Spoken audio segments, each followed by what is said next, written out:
tetes sing getih kang pungkasan. Oke.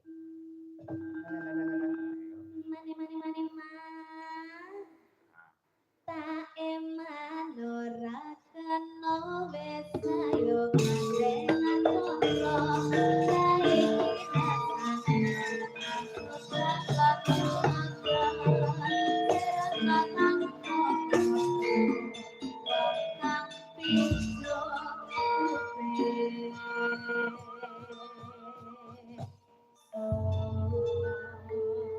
yen lagu-lagu campursari kae mungkin sekali mlebu ning wayang malah rata-rata sing ditembangke lagu campursari.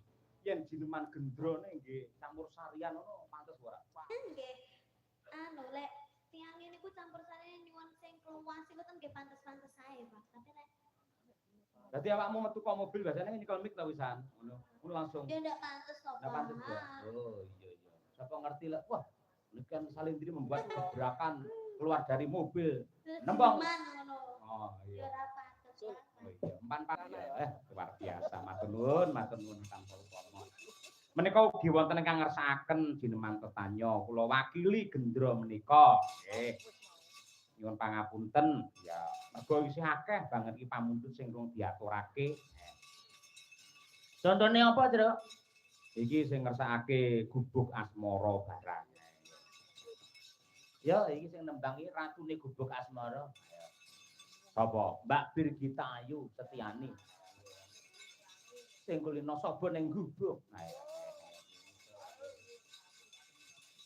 Ratu Gubuk Asmara. Yen winonge ratu jaranan. Yen si Mbak Trihastuti Retnawati ya. Kayak ratuku apa blas ya. Ratuku apa blas.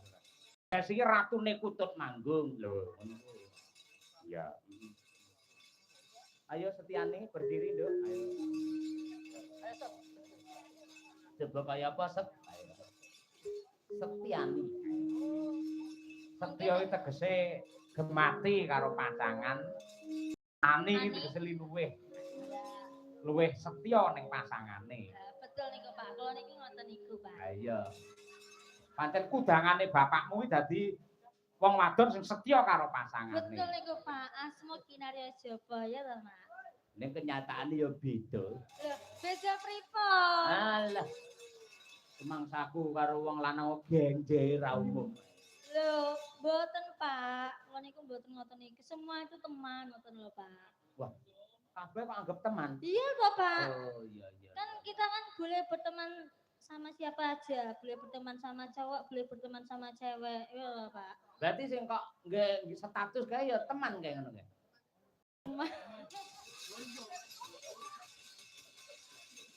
Iya. Iya, kita iki Nadianto nun sewu non muslim ning wah temenanan. Napa Pak? Anggrene apa-apa ya langsung astagfirullahaladzim. Apik kuwi. Sae lho Pak. Nggih. Kan itu kan kata-kata positif ya toh Pak. Betul, positif. Daripada kesandung, diamput lho mending ya. Pambene elek ayo. Kuwi banyak aku karo Dian biyen melu aku anyaran biyen. Apa nggih Pak? Oh iya, kuwi jenenge sapa? Dian. Kuwi lek duwe anak aja jenenge Dian. Oleh lek pamane jenenge Suprino, Supricuk dadi apa? Danang Cuk dadi apa?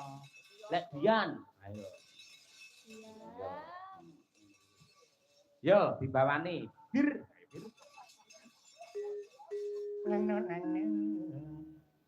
Nyingkar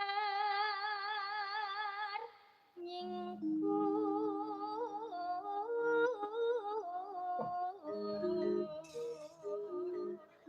Sugih variasi, ngono kuwi. Wedoke nek sugih ukel ya ngono kuwi. Lho niki kan cengkok khas Gubuk Asmara. Lah iya, mula ya aku ngarani sugih ukel. Neng gubuk mongko pringe wis jepat kabeh. Sokone kopring wis pecah. Ayo, semute pirang-pirang. Lho, tapi gubuk niku hawane adem, Pak. Kok iso? Lho kan iya, Pak.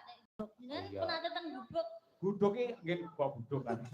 Gubuk tengah sawah ki ora